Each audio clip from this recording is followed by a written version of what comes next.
할렐루야. 오늘 말씀 우리 마태복음 5장 3절에서부터 12절 말씀, 성도 하늘의 신령한 복을 받는 자라는 제목으로 여러분들과 함께 은혜를 나눠보자 원합니다. 이제 마태복음 5장에서부터 7장까지는요 우리가 너무나 잘 알고 있는 산상수훈입니다. 이제 마태복음이 이 5개의 이제 강화가 기록되어 있는데, 그 가운데 첫 번째 강화인 이 산상수훈은 마태복음 5장 3절에서부터 7장 27절까지로서 그리스도의 초림과 재림 사이에 모든 크리스천들에 대한 이 윤리 헌장이라고 볼 수 있겠습니다. 하나님 나라, 즉 천국의 도래는 예수님의 초림과 함께 이미 와 있고, 그리고 예수님의 재림 때까지 이제 2000년의 교회가 이제 역사가 흘러가면서 아직 이제 다 완성이 된 게 아니에요. 즉 그리스도의 초림으로 천국은 이미 세상에 임하였지만 계속해서 회개하라, 천국이 가까웠느니라. 예수님이 복음을 선포했고 또 12제자를 부르셨잖아요. 그리고 이제 사도들에 의해서 마가다락방에 오순절날 급하고 바람 같은 이제 각 사람 머리에 불의 혀같이 갈라지는 성령의 임재, 이 강림을 통해서 이제 마가다락방에 예루살렘 교회, 모교회가 세워지죠. 그리고 이제 하나님께서 바울 사도를 부르셔서 이제 이방인의 이제 구원의 역사가 이 기록되어지면서 계속되어지면서 성령께서 지금도 아직 이제 예수님이 재림이 오시지 않았기 때문에 지금도 이방인들의 구원의 역사는 계속되고 있습니다. 예수님의 재림이 가까이 올수록 7년대 환란 때는 이방인의 이제 구원의 역사는 이 막이 내려지고, 그 다음부터 구원의 촛대는 유대인들에게로 가는 것을 볼 수 있는데요. 계속해서 우리는 이제 천국 시민, 천국 그리스도인들, 그러니까 이 땅에 살고 있는 모든 성도들은 이중적인 국적을 갖고 있는 거예요. 이제 첫 번째 이 국적은 바로 자기가 태어난 곳. 우리는 지금 대한민국, 이 자유민주주의 공화국인 대한민국에 태어나 있잖아요. 그래서 우리는 만 18세가 되면 누구나 우리나라 주민등록증을 받게 되잖아요. 이건 곧 미국의 시민권, 미국은 이제 시민권이라 하잖아요. 그 다음에 이제 우리는 예수님을 믿고 거듭나게 되면 천국 시민권을 가진 자입니다. 천국도 여러분 유기체 사회라고 했잖아요. 우리 백자 목사님을 통해서 우리가 요한계시록의 구조 분석을 통해, 그리고 이제 천국이 어떠한 곳인가, 천년왕국 때 정치, 사회, 또 그 모든 것들을 우리가 배웠고, 영혼 세계에서 천국에서도 이제 사회가 구성된다는. 그래서 이 영성이 비슷한 사람끼리 각 사회를 이루어지는데, 천국은 3층전으로 되어 있다고 했죠. 1층전의 성도, 2층전의 성도, 3층전의 성도가 다 시민들. 지금 이 세상에서 여러분들이 사회에 속해 있고 국가에 속해 있는 자들이잖아요. 천국도 마찬가지라는 거예요. 자신들이 이 땅에서 성숙되어진 만큼 1층전의 사회로, 아니면 2층전의 천국의 사회로, 아니면 3층전의 그 천국 사회로 여러분들이 영원한 귀속이 되는 것이죠. 그러니까 우리는 정말 복된 자입니다. 이 산상수훈은 이 마태가 예수님께서 갈릴리 사역 기간 중인 AD 27년에서부터 28년경에 이제 갈릴리 지역의 야산에서 예수님이 설교한 것을 주제별로 편집을 해가지고 이 산상수훈을 5장, 6장, 7장을 기록해 놓은 것이죠. 이 산상수훈의 전체적인 주제는 뭐냐면 의입니다. 이 의라는 것은 디카오스네인데 이제 히브리어로 예수님께서는 산상수훈을 통해서 진정한 의가 무엇인가를 우리에게 제시하면서 성도들의 삶에서 어떻게 성부 하나님께서 요구하시는 의로운 삶을 살아가고 나타내야 되는가, 그걸 가르치시기 위해서 이 산상수훈을 기록하신 것이죠. 산상수훈은 이 구약의 율법과 밀접한 연속성상에 놓여 있는 거죠. 율법의 정신이 곧 하나님이 요구하는 의잖아요. 이 산상수훈은 하나님께서 하나님 나라의 백성들에게 무엇을 바라시고 어떤 수준의 삶을 살기를 원하시는가 우리에게 보여주기 위함이죠. 그러니까 우리가 예수 그리스도를 믿고 성도가 되어졌다면 반드시 이 산상수훈의 말씀대로 살아야 천국 시민다운 삶을 사는 것이고, 그리스도인이 되어졌고 그런 그리스도인을 통해서 세상의 어두운 세상에 빛과 소금 역할을 감당해서 이 죄악 세상에서 영적인 하나님 나라를 여러분들을 통해서 우리 하나님께서 확장해 가신다. 그걸 우리에게 지금 보여주고 있는 것입니다. 산상수훈은 기독교 대헌장, 기독교 도덕 요강이라고 불려질 수 있는 이 산상수훈 가운데서도 핵심이 뭐냐면 이 팔복입니다. 팔복. 오늘 마태복음 5장 3절에서부터 12절까지 기록되어 있는 이 8가지 복이 핵심 부분이라는 거예요. 이 8가지 복을 우리가 이미 받은 자입니다. 팔복은 8가지 항목으로 복을 받기 위한 조건이 아니에요. 이미 복을 받은 자의 내면적인 상태가 어떻게 되어졌는가를 여기서 선언하고 있는 내용입니다. 즉 심령이 가난하고 애통하고 온유하고 의에 줄이고 목마른 자, 긍휼히 여기는 자, 마음이 청결한 자, 화평하게 하는 자, 의를 위하여 핍박을 받는 자가 복이 있다. 이미 그 복을 성도는 받았다라는 겁니다. 천국이 임하면 천국은 다름이 아닌 이 팔복을 받은 자들의 소유물인 거죠. 하나님께서 그 영원한 하나님 아들의 나라, 천국이 예수님께서 다스리시는 이 킹덤, 왕국이잖아요. 그 천국에 들어갈 자가 이 팔복을 이미 이 땅에서 받았다라는 것을 선포하시면서 그 개념을 우리에게 가르쳐 주는데, 하나님이 어떤 자를, 어떤 성도를 의롭게 여기시고 천국을 약속했는가, 그리고 그 천국을 이미 소유한 자들은 어떤 내면적인 이 자세를 갖고 있는가, 이게 바로 팔복에 다 나타내 있는 것입니다. 오늘 여러분들과 함께 3가지 대지로 은혜를 나눠보고자 원하는데, 성도들의 이 정체성을 우리가 한번 살펴볼 필요가 있고요. 자, 하나님께서 성도는 신령한 복을 이미 받은 자예요. 이게 3절에서부터 6절에 기록되어 있고, 두 번째는 성도가 어떤 사람인가, 하나님의 거룩함을 보여줄 수 있는 자들이 돼야 된다는 거죠. 이게 8절에서부터 9절에 기록되어 있으며, 또 성도는 누구인가, 그리스도를 위하여 사는 자. 이게 10절에서부터 12절 말씀인데요. 자, 바울 사도가 사나 죽으나 주의 것이라 했죠. 살아도 주를 위하여, 죽어도 주를 위하여, 사나 죽으나 주의 것이라. 이 바울 사도와 같은 고백을 이미 팔복을 받아 마음의 내면이 심령 천국이 이루어진 사람은 이런 삶을 살아낸다는 거죠. 그럼 우리가 첫 번째로 살펴볼 것은, 성도는 이미 하나님께서 주시는 신령한 복을 받은 자입니다. 이 3절에 보면 심령이 가난한 자는 복이 있다 했어요. 천국이 그들의 것이다. 아, 여기서 심령이 가난하다. 하나님께서 마음의 영역을 다룬대요. 예수님께서. 이 마음, 인간은요 지정의를 갖고 있는 존재잖아요. 그래서 우리는 굉장히 인간이 논리적이고 이성적이다, 합리적이다. 그래서 이제 지성이 뛰어나면 그것이 나의 이제 감정과 의지를 컨트롤한다고 생각해요. 근데 그렇지 않습니다. 인간은요 감정이 앞서요, 사실.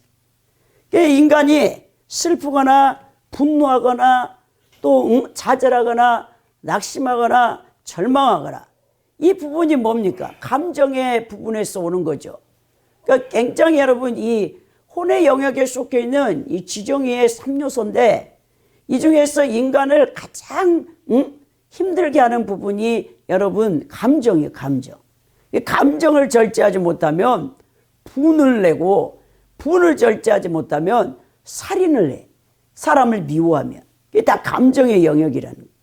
근데 이 감정이 여러분 훈련을 돼야죠. 훈련. 크리스찬들은 이 마음의 영역 가운데 이 감정이 하나님 앞에 고난을 많이 받아서 연단 받은 사람들은요 자로나 우로나 치우치지 않아. 이사야 26장의 3절에서 이사야가 뭐라냐, 이 마음이 자로나 고로나 치우치지 아니하면 평강이 임한다겠죠. 근데 어떤 사람은 연단이 되어지지 않았어. 그러니까 어떤 사건이나 어떤 일들이 일어나면 막 마음이 요동을 해버려요. 이 갈대같이 흔들려 버린다는 거예요. 그러면 여러분 우리가 이성을 잃게 되는 거죠. 합리적인 생각을 못하는 것이죠. 그래서 우리 인간은 굉장히 이 감정 부분을 잘 다스려야 되는데 오늘 이 심령이 가난하다. 이 헬라어 원어에도 퓨뉴마, 영, 스피리트하고 마음, 허트, 이 하트 부분이 쓰였어요. 따라서 이 마음, 이 카르디아는 여러분 인간의 내면적인 본질이에요. 전인적인 인간을 나타낸다고 볼 수 있어요. 이 마음이 가난해야 돼. 그래야 하나님의 은혜가 계속 여러분들에게 부어진다는 거예요.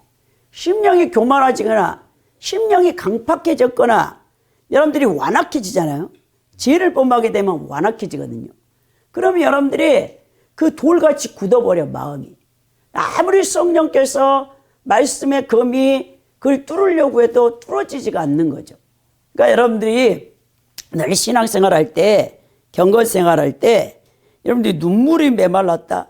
그런 사람 벌써 강팍한 심령이 되기가 쉬워요. 그래서 여러분들이 항상 마음 관리를 잘 해야 되는데 오늘 여기서 심령이 가난한 뜻은 돈 한 푼 없는 빈 털터리의 마음. 여러분 돈이 없잖아요. 사람이 육체를 입고 있기 때문에. 그럼 얼마나 여러분 힘듭니까? 어떤 일이 닥쳐왔을 때 갑자기 자기가 생각도 못하는 큰 병을 앓게 됐다든지 또 큰 사고를 당했다든지.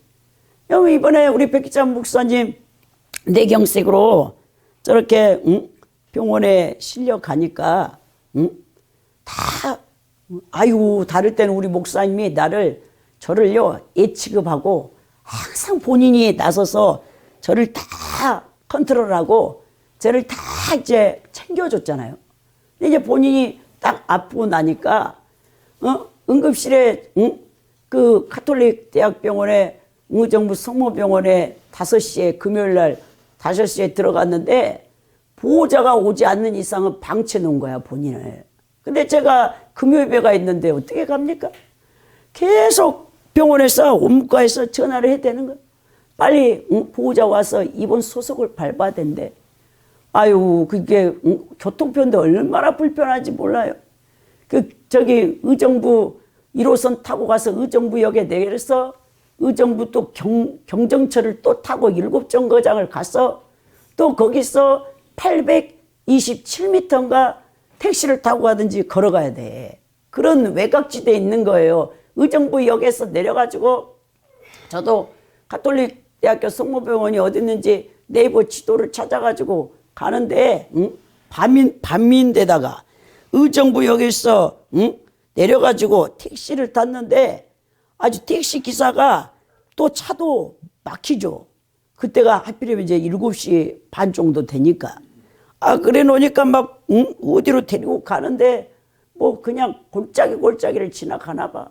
30분을 택시를 타고 돌아서 가는데 나 내려주더라고.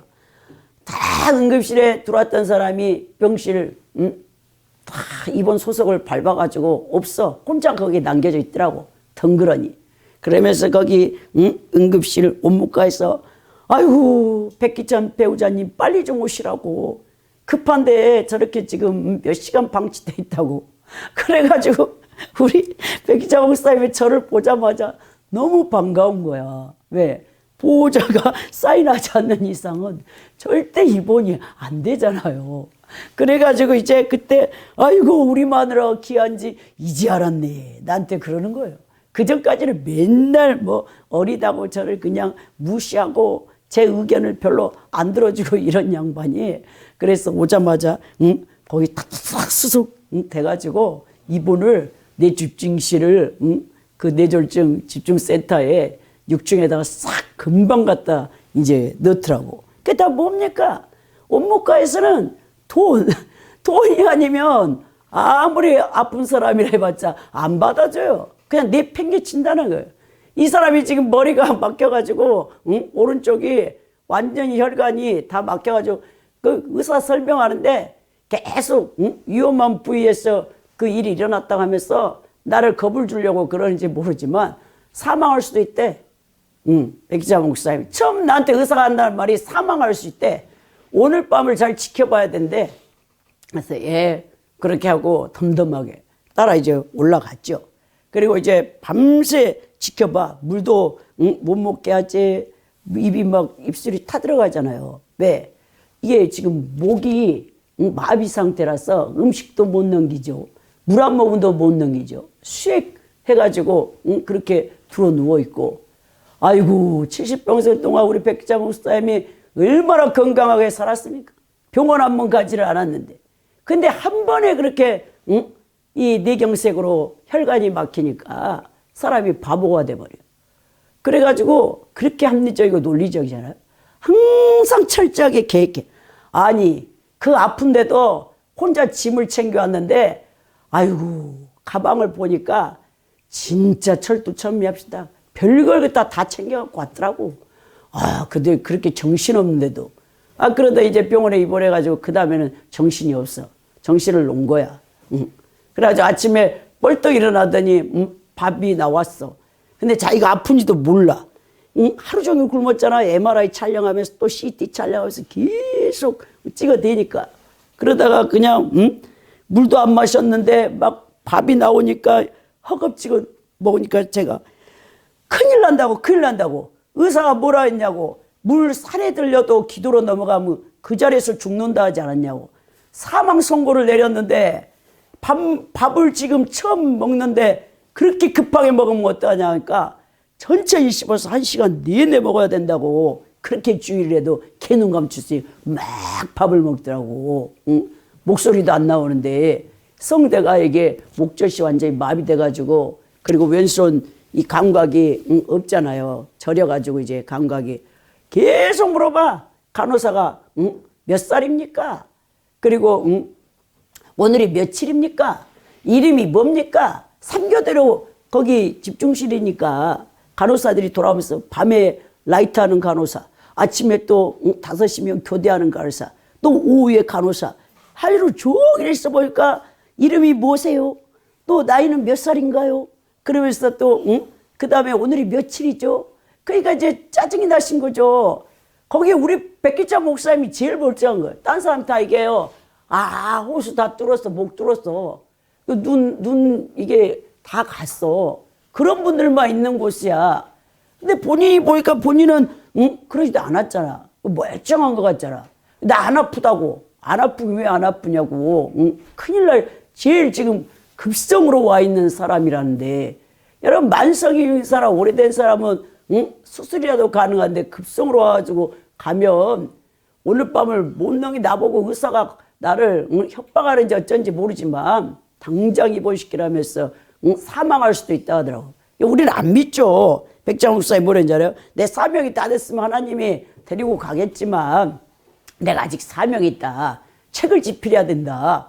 거기서도 내가 그것도 다 내려놓으시라고 온전히 주님만 바라보고 혼자서 독대하면서 왜냐 어떻게 할 수 없잖아요. 거기 딱 입원해 보니까 누가 도와줍니까? 저도 이제 보호자지만 못 들어가요. 하루만 딱 있게 하고 일주일 동안은 개인 간병인 딱 쓰라고 간병역에 전화를 딱 온목과에서 늘어가더라고. 그러더니 간병인 딱 붙인 다음에 저도 거기 다 수속 밟는 그 이제 앞에 거기 온목과에 경비가 있어요. 그래 어떻게 오셨습니까? 그냥 이제 이제 간병인 여사님 전화해서 뭐 물품 전해주고 이런 거밖에 저 못해요. 아무것도 못해요. 여러분 우리도 그런 상황이 언제든지 닥칠 수 있다라는 거죠. 그래서 우리가 정말 이렇게 하나님만 독대하고 바라봐야 될 때. 제가 이제 우리 고 장경환 목사님이 소천하셨을 때도 정말 고독해 하셨거든요, 사실. 혼자서 배우자가 들어갈 수 없잖아요. 그러니까 우리는 항상 가족을 이루고 살았지만 내 형제 자매가 있지만 그렇지만 또 내 자녀가 있지만 실제적으로 여러분들이 딱 아파서 중환자실 딱 들어가면 다 면회 금지. 오직 하나님만을 바라보며 거기서 치열한 영적 전쟁을 통해서 천국에 이제 들어갈 준비 깨끗하게 우리가 회개하고 눈물밖에 안 나오죠. 백기자 목사님 막 우시더라고. 저도 울고. 그러면서 70평생 동안 내가 이렇게 살았는데, 하나님 은혜로 살았는데, 내가 아픈 적도 없이 지금까지 살았는데 이렇게 이제는 이렇게 됐다고 하면서, 그렇지만 후회는 없다더라고. 아니 후회는 없으시겠죠. 18살에 소명받아서 진리의 파수꾼으로 55년간을 매주일 한 번도 빠지지 않고 주일 예배를 하나님 앞에 드린 사람이잖아요. 그리고 나는 오늘 죽어도 두려움이 없다. 그리스도 앞에 설 수 있다. 그렇게 말하니까 그런다고 나도 동의하면서, 그렇지만 하나님께서 이 귀한 진리를 우리 하나님이 그냥 이렇게 사장시키지는 않으실 거 아니냐고. 그래서 이제 제가 그 하루 24시간 지켜보면서 이제 3번 안수를 하더라고요. 우리 목사님한테 제가 별로 안수를 안 해드렸거든요. 그래서 이제 안수 기도를 딱 머리에 대니까 엄청 아파. 저는 이제 그런 게 영적인 게 있거든요. 와, 오른쪽 자체가 완전히 제 손이 빠져나갈 정도로. 그래서 이제 안수기도 3번 해주고 저는 나오고 간병인 여사님이 들어가서 일주일간 케어를 하는데, 이렇게 심령이 여러분 가난해질 때 여러분들은 누구를 붙들게 되냐? 예수님만을 붙들게 된다는 것. 그것이 진짜 복이라는 것을 알아야 되는 것입니다. 여러분들이 심령이 가난하지 않기 때문에 다른 것들을 의지하는 거예요. 여러분, 2번째는 뭡니까? 애통하는 자가 복이 있다죠. 그들은 위로를 받게 된다는 거죠. 우리 하나님께서 내 이 죄 문제가 해결되지 않고서는 절대로 거룩하신 주님 앞에 설 사람이 없죠. 그러니까 여러분, 우리는요, 이 땅에서 신앙생활을 액세서리 같이 해서는 안 돼요. 진짜 우리가 회개해야 돼, 회개. 하나님 앞에. 제가 아는 여자 목사님이 어느 날 하나님께서 자기를 회개를 시켜주더래요. 그냥 이제 일반적으로 기도할 때는 아이고 누굴 미워했습니다. 하나님 남편을 미워했. 남편도 목사님이거든요. 그 매 두 분이 잘 싸워. 제 앞에서도 만나면 남편을 미워했습니다. 원망했습니다. 불평했습니다. 이런 기도만 했어. 근데 그때는 성령께서 빛을 쫙 비춰주니까 이 여자 목사님이 100가지 딱 목록으로 그러니까 100가지 죄가 싹 드러나면서 하나님이 눈물 콧물을 다 흘리게 해가지고 그 100가지 죄를 회개했다고 그 고백한 게 있어요. 여러분, 이 회개는 성령의 역사예요.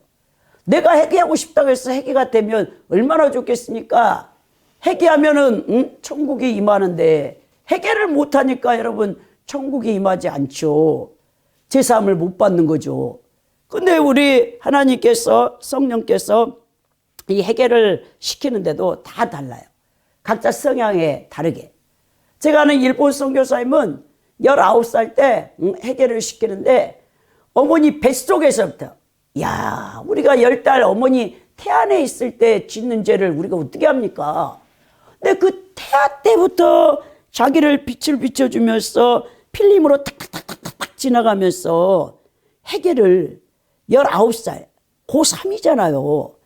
그 어머니 모태로부터 10달 동안 있어서 지은 죄, 그 다음에 유치원 때, 그리고 초등학교, 중학교, 고등학교 3학년 때까지 지은 죄를 다 필름처럼 이렇게 보여주면서 죄를 회개를 3일을 금식하면서 회개를 시켰다라고 고백한 저는 그 간증도 들었습니다. 그러니까 여러분, 자신의 죄를 애통하는 사람이 진실로 복되다라는 거예요. 회개의 눈물이 얼마나 귀한지 압니까? 천국에는요, 여러분들이 이 땅에서 예수님 믿을 때 회개하고 흘린 눈물이 주의 병에 다 여러분 보관되어 있어요. 그거는 최고의 천국에서 보석이에요, 보석.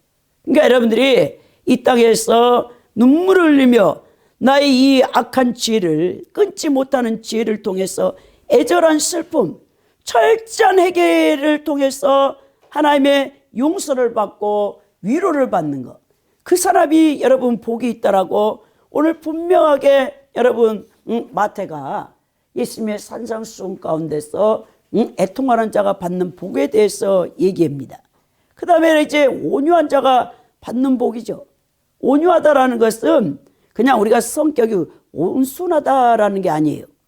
여러분, 이 온유하다라는 것은 어떤 외부로부터 닥치는 억압이나 고난에 대해서 거칠게 반발하거나 인간의 힘으로 해결하기 위하여 결사적으로 대항하는 것이 아니라는 거예요. 상대방에 대한 미운 마음, 복수심, 이 모든 것들을 초탈해서 하나님 앞에 그걸 다 맡겨요. 그러면 영적인 평강이 온다라는 것입니다. 온유라는 것은 하나님이 내게 허락하신 이것이 고난이든 이것이 슬픔이든 이것이 질병을 통해서 사람의 이 고통을 통해서 오든 그 모든 것이 하나님의 섭리 가운데 일어나는 거예요. 여러분, 참새 한 마리도 하나님의 허락지 않냐면 땅에 떨어지는 법이 없다겠죠. 그 맞다는 거죠. 하나님께서 허락하셨기 때문에 나에게 이런 고난이 오는데 그 고난이 하나님이 무엇을 나에게 말씀하고 계시는가를 그 영적인 캐치가 중요하겠죠. 고난받았을 때 우리는 다 원망불평할 때가 많아요. 근데 원망불평, 이스라엘 백성도 광야 40년 가운데 계속해서 하나님이 고난의 환경을 허락하시잖아요. 극한 여러분 광야에서 오직 의지할 분은 예수님밖에 없는, 하나님밖에 없어요. 여호와 하나님밖에. 그냥 거기는 농사를 지어서 여러분 그 쌀이 나와서 밀이 나와서 밥을 해 먹기를 합니까? 거기는 완전 돌짝밭이야. 광야에 낮에는 섭씨 40~50도 뜨거운 태양 아래, 밤에는 또 기온이 내려가서 영상 4도나 1도 정도 되겠죠. 그러니까는 막 낮 기온의 차이가 일교차가 너무 크니까 이런 큰 바위가, 산 같은 바위가 막 깨져가지고 다 모래가 되는 거 아닙니까? 그런 데서 하나님께서 낮에는 불기둥, 낮에는 구름기둥으로 그 태양빛을 막아주고, 밤에는 너무 또 추우니까 이 구름, 이제 불판이라고, 판, 이런 기둥이 아닙니다. 하늘에다가 판을 깔아줘. 그래가지고 이제 난로가 되게 해서 이스라엘 백성들을 40년 동안을 광야에서 인도한다. 그리고 만나를 매일 내려주셔. 새벽에 이슬과 함께. 근데 여러분, 해가 뜨면 이 만나는 없어져 버려. 사그라져 버려. 자, 그러면서 그 만나를 먹고, 그 다음에는 마실 물이 없잖아요. 그 광야에. 근데 바위를 치면 모세가 생수가 콸콸콸 쏟게 한단 말이야. 야, 그런 이 거칠은 광야에서 애굽의 그 우상 숭배하며 찌들었던 그 마귀에게 잡혀서 죄를 범하고 있던 이 사람을 파쇄하기 위해 40년의 극한 광야의 환경가에다 두면서 이스라엘 백성들을 다루시는 것이 오늘 우리 신약 성도들에게도 그대로 동일하게 적용되는 거예요. 여러분, 천국 백성 되는데 쉽지가 않습니다. 우리 안에 끊임없이 죄악성과 결합되어 있는 이 자아가 있어요. 여러분들이 예수님의 생명을 또 이렇게 자아와 결합되어 새 사람이 있지만, 새 사람은 아직 연약해. 고난을 통해 연단을 받지 못했어. 그럼 옛사람이 승하기 때문에 끊임없이 우리 안에서 영적 전쟁, 갈등, 어떤 문제를 해결하는데도 하나님 앞에 깊이 기도하면서 하나님의 인도하심을 받지 않아. 여전히 자기가 옛사람 가운데 예전에 예수님 믿기 전에 살았던 방법, 세상의 방법과 인간적인 방법을 사용한단 말이에요. 그 계속 실패해. 하나님과 동행하지 못해. 그러니까는 우리의 인생이, 크리스찬들이 이 만나, 가장 먼저 이 성도들에게 하나님이 훈련하신 게 만나 훈련이에요. 무엇을 먹을까, 마실까, 입을까, 이 염려하는 거. 예수 믿지 않는 이 세상의 비그리스도인들, 불신자들은 다 그 생각에 사로잡혀 있어. 물질을 초탈하지 못해. 그래서 만문실에 사로잡혀 있어. 오직 돈. 특히 이 자본주의 사회에서는 돈이 절대적으로 여겨. 근데 이 돈을 초탈한다는 것이 쉽지가 않죠, 사실. 그래서 예수님이 영생이다, 선이다, 믿음이다, 사랑이다, 소망이다. 신구약 66권 가운데 그 단어보다 이 물질, 돈을 경계하라. 돈을 살아감이 일만하게 뿌리다. 그래서 돈에 대한 여러분 이 경계심, 만몬신에 대해서 여러분 300번도 넘게 기록되어 있는 거예요. 그만큼 여러분 인간이요 돈을 초탈한다는 것은 자기의 한번 목숨을 여러분 이제 드리는 그런 결단의 시간이 있지 않고서는 돈을 초탈하기가 힘들다라는 거예요.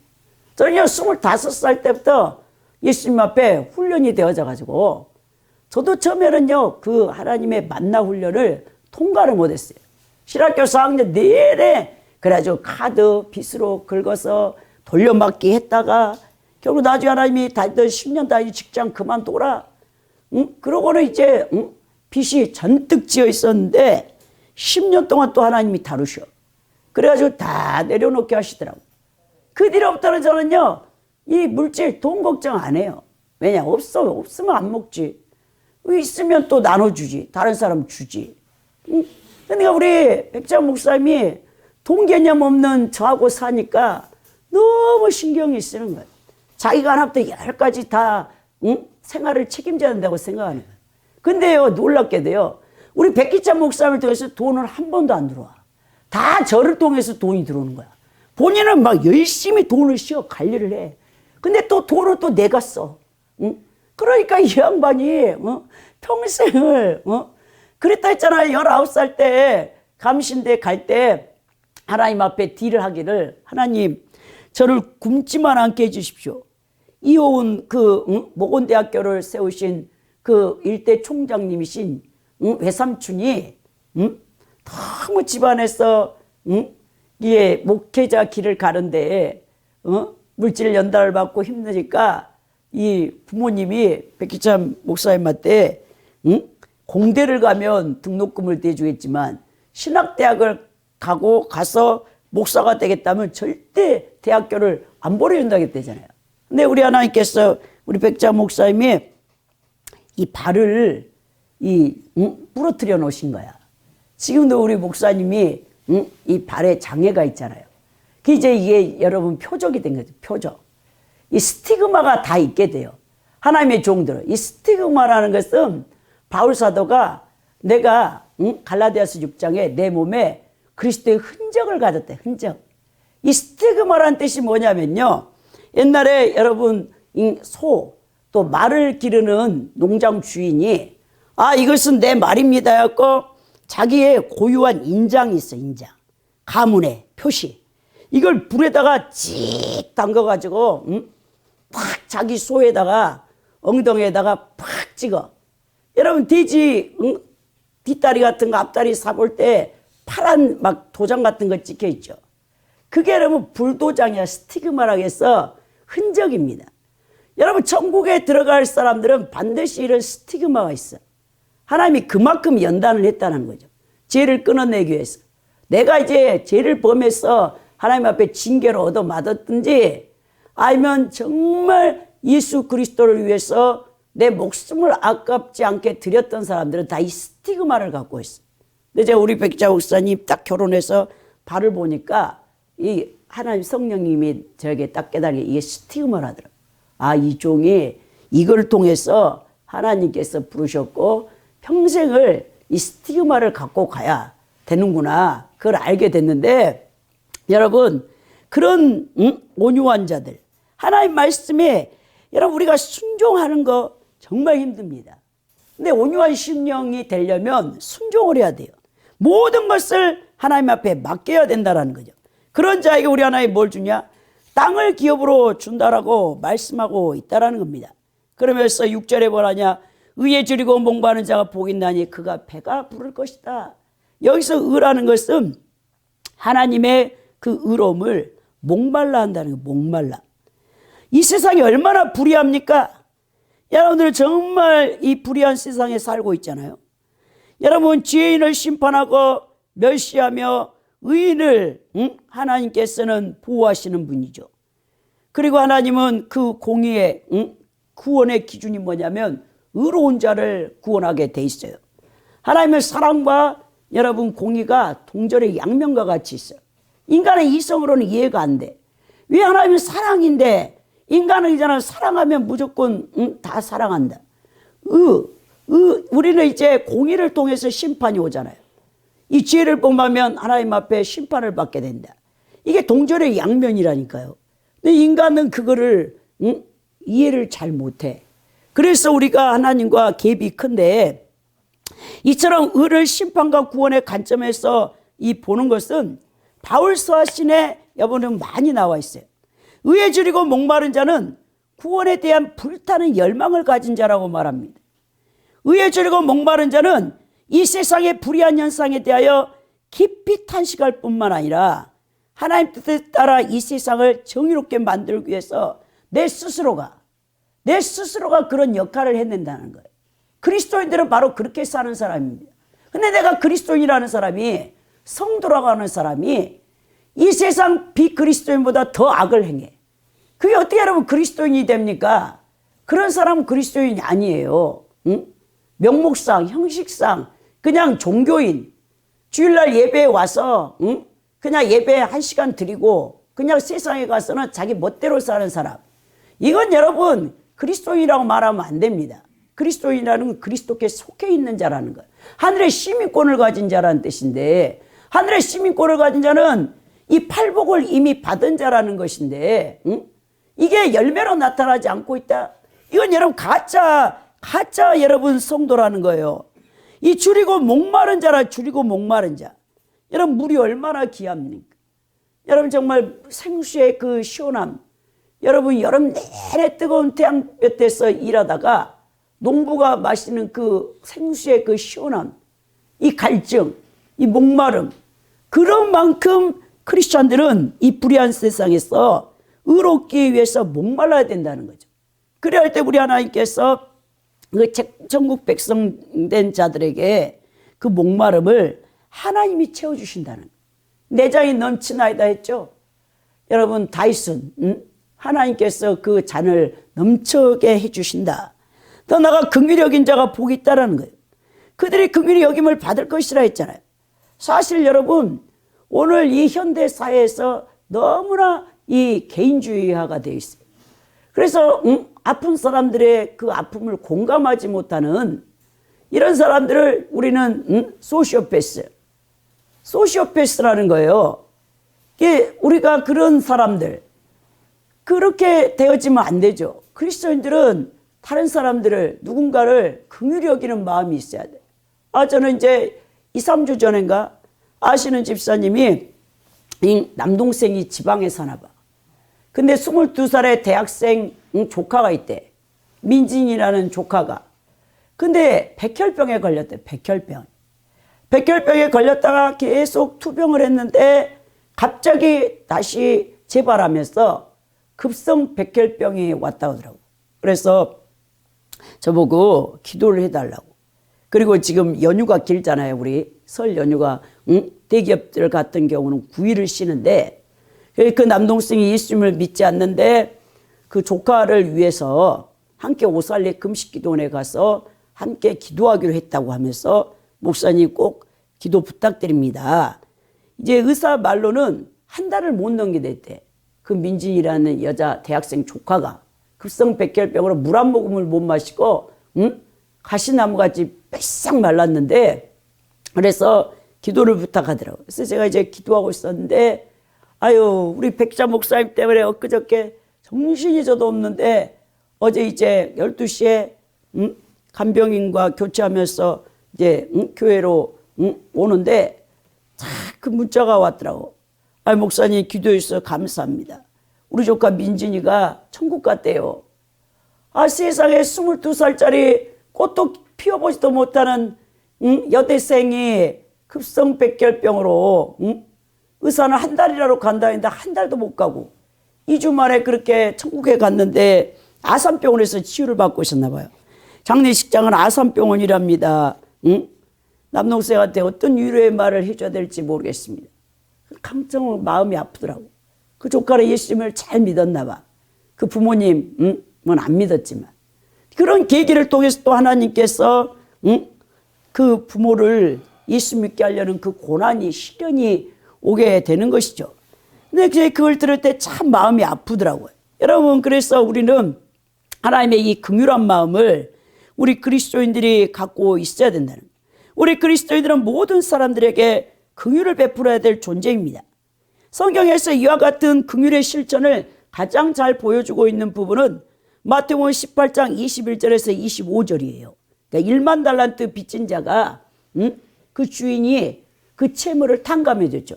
신나가지고 길가에 오다가 자기한테 100데나리온 빚진 자를에게 자기 빚을 갚으라고 막 멱살을 잡는 것을 1만 달란트 그 주인의 하인이 보고 그거를 주인한테 갖다가 이제 다 고소하잖아요. 그랬더니 이 주인이 참 이 100데나리온 빚진 자에게 돈을 갚으라고 멱살을 잡고 있는 그를 데려다가 1만 달란트 갚기까지는 절대로 이 옥에서 나가지 못한다라고 해서 가두었다라는 그 비유가 나와요. 여러분, 한 달란트가요, 우리나라 돈으로요, 지금 시세로 보면 한 6억 정도예요. 6억. 근데 1만 달란트면 얼마입니까?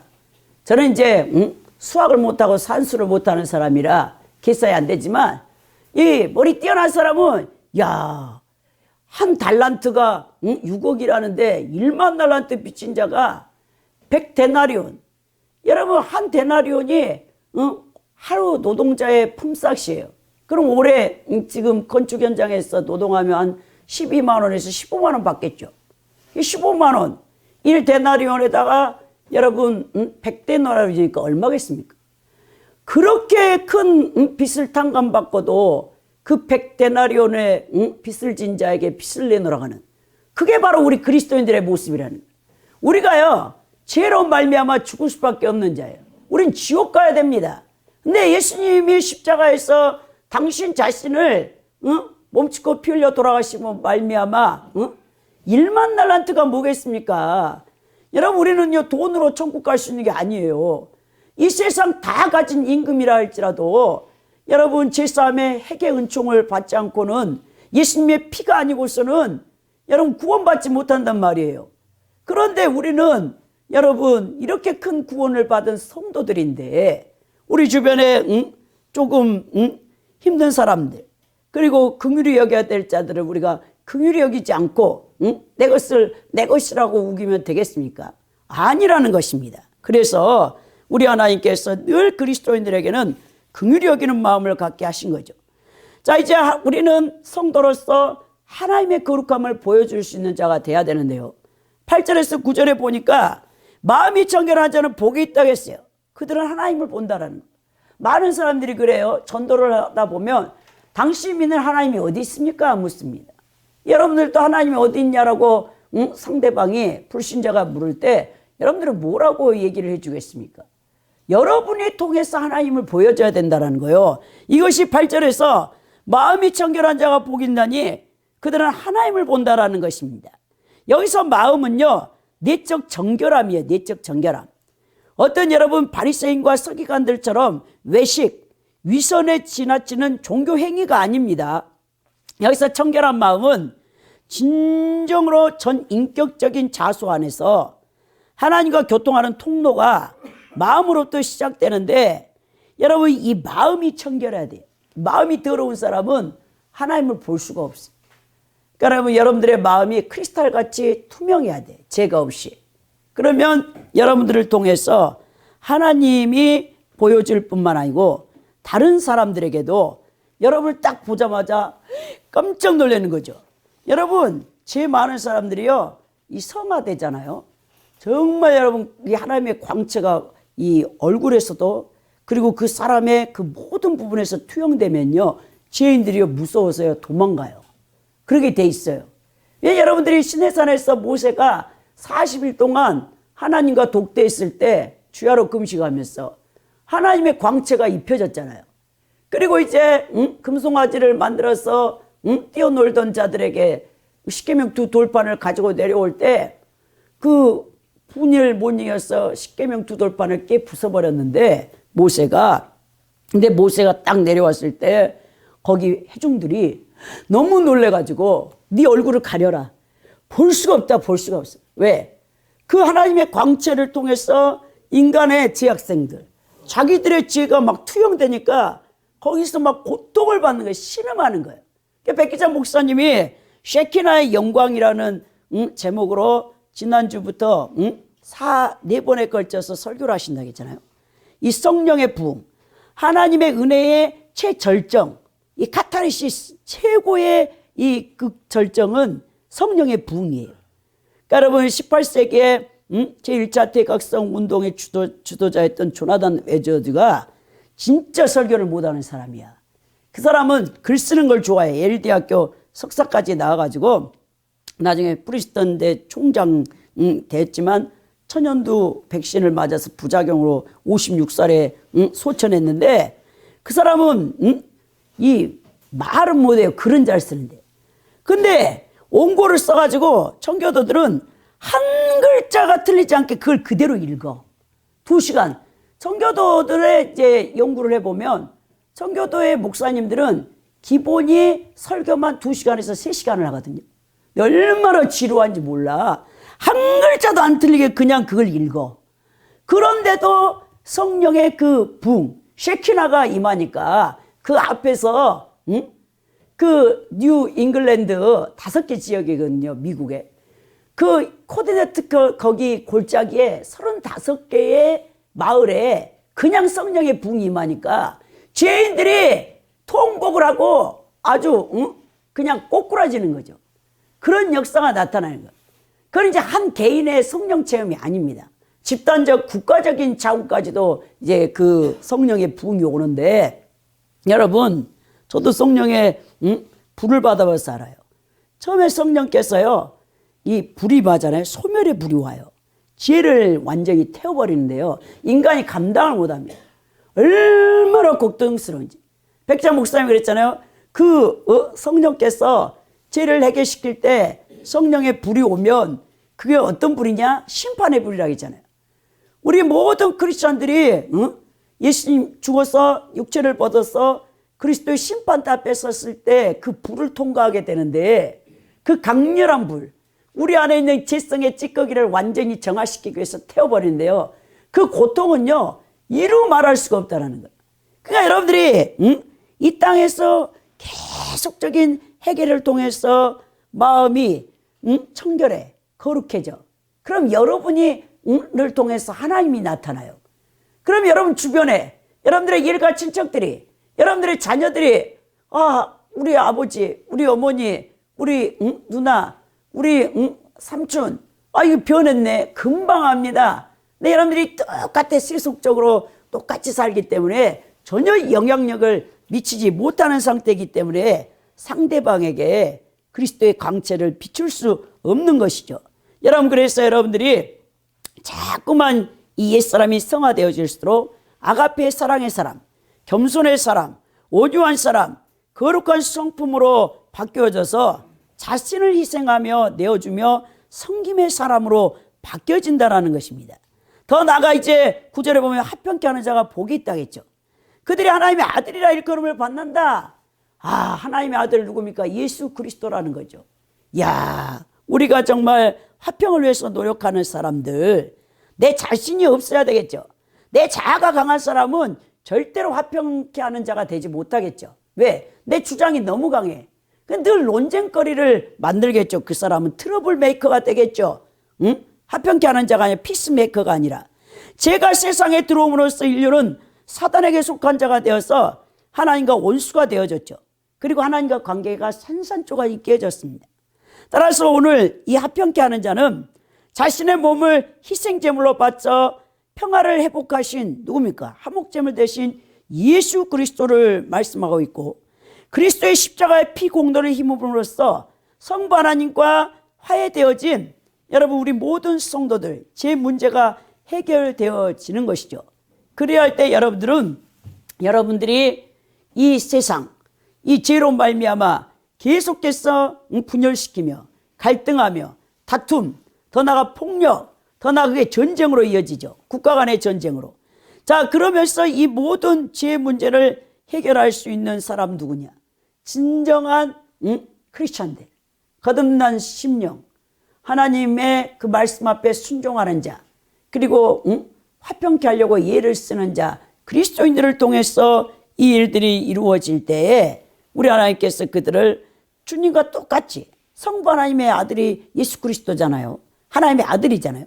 우리도 동일한 그런 영광을 누리게 된다는 겁니다. 이제 성도는요, 또한 그리스도를 위해 삶을 사는 자예요. 10절에서 12절에 보니까 의를 위하여 박해를 받는 자 복이 있나니 천국이 그들의 것이다 라고 말합니다. 여러분, 박해를 왜 받겠습니까? 여러분들이 하나님 말씀대로 순종하려고 하면 이 세상 임금에게 속해 있는 여러분 비그리스도인들이 여러분들을 미워할 수밖에 없어요. 그리고 여러분들이 복음을 전하려고 하면요, 복음 전해보세요. 전도지 않아도 우리를 조롱하고 멸시하고 땅에 던지고 그걸 받고 가는 사람들이 얼마나 많은지 압니까? 이 대한민국 사람들이 그만큼 강팍하다라는 거예요. 저는요, 동두천에서 여기 교회에 올 때 88세 먹은 나이 드신 은퇴하신 올로 목사님이 그 전철을 쫙 타고 거기서 복음을 전해요. 막 사람들이 소리를 지르고 이를 갈고 그분에게 막 달려들어. 특히 나이 드신 분들이 더 싫어해.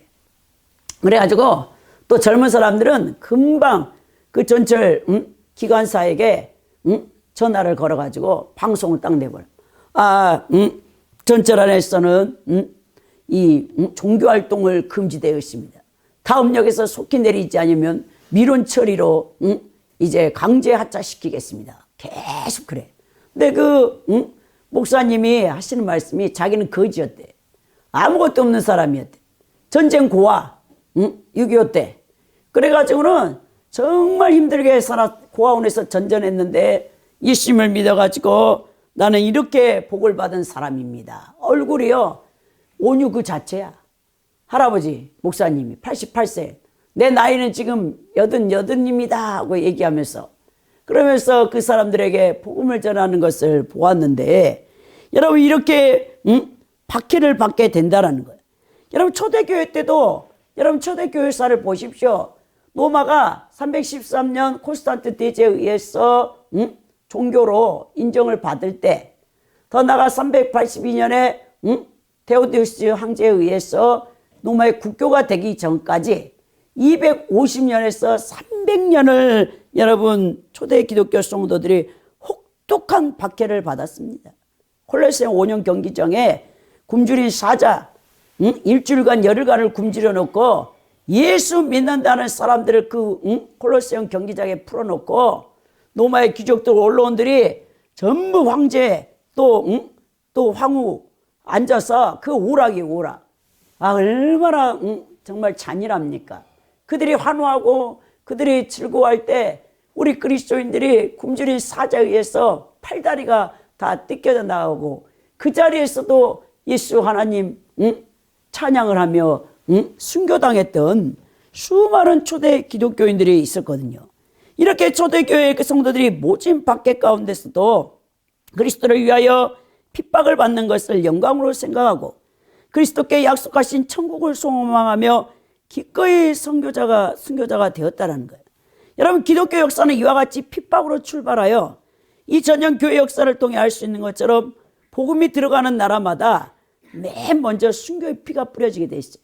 우리나라도 제럴드 셔먼호를 타고 왔던 대동강변에 영국 성공회 소속인 토마스 선교사가 목이 잘려서 여러분 순교했죠. 대동강변에 쪽복음을 막 던져. 그 쪽복음을 가져간 사람들이 그 당시 종이가 엄청 귀하잖아요. 이제 문에 그때는 다 창호지로 바르려고 그걸 주워다가 붙여놨다가 그 토마스 선교사의 목을 쳤던 조선의 그 병사가 그거를 보고 예수 그리스도를 믿고 목사가 되어지는 이런 놀라운 간증이 있는 것입니다. 여러분 이제는 우리는 마지막 7년대의 환란을 남겨두고 있어요. 바로 그때는 전 세계 적그리스도화에서 모든 크리스천들이 순교를 당하게 될 때인데요. 여러분 그들에게 하나님이 주시는 우리에게 이미 안에 영적 천국이 형성되어 있고, 그리고 이제 장수적인 천국에 들어가는데 이 순교의 복을 의를 위하여 박해받고 순교할 수 있는 복을 7년 대환란 성도들에게 허락하신다는 거예요. 그러면서 11절에 뭐합니까? 나로 말미암아 너희를 욕하고 박해하고 거짓으로 너희를 거슬러 모든 악한 말을 할 때는 너희에게 복이 있다. 그러니까 세상 사람들에게 미움을 받고 여러분들이 고통을 받는다 할지라도 여러분 그것 때문에 즐거워하고 기뻐하라. 왜냐? 그리스도 때문에 박해를 받고 욕을 먹고 악한 말과 조롱과 비판을 받을 때도 두려워하지 말라. 왜냐하면 결론이 12절이죠. 기뻐하고 즐거워하라. 하늘에서 너희 상이 큼이라. 너희 전에 있던 선지자들도 이같이 박해했느니라 라고 말합니다.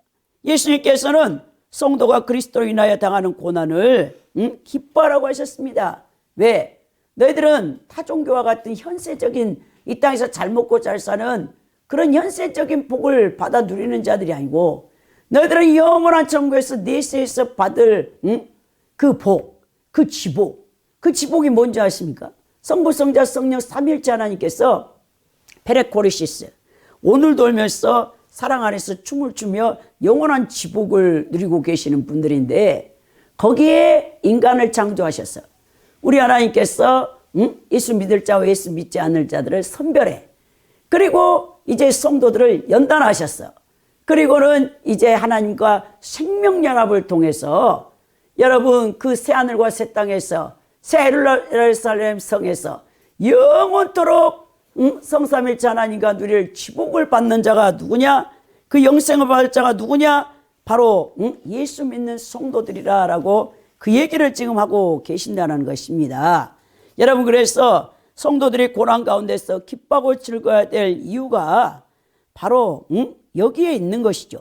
결론적으로 이 팔복을 통해 우리 하나님께서 우리 성도들에게 교훈하시는 바, 이 성도들은 이미 하늘의 신령한 복을 받은 자들이고 또 성도들은 하나님의 거룩하심을 보여줄 수 있도록 늘 거룩한 삶을 살아야 될 자들이고 더 나아가서 살아도 주를 위하여 죽어도 주를 위하여 사나 죽으나 주의 것이라고 말씀하신 그리스도를 위한 삶을 사는 자들이 성도라는 것을 잊지 마시고 여러분들이 이런 복된 삶을 사시다가 다 예수님 앞에 그리스도의 심판대 앞에 섰을 때 잘하였도다 착하고 충성된 종이라 면류관과 상급을 받는 복된 분들이 될 수 있기를 예수 그리스도 이름으로 축원드립니다. 아멘.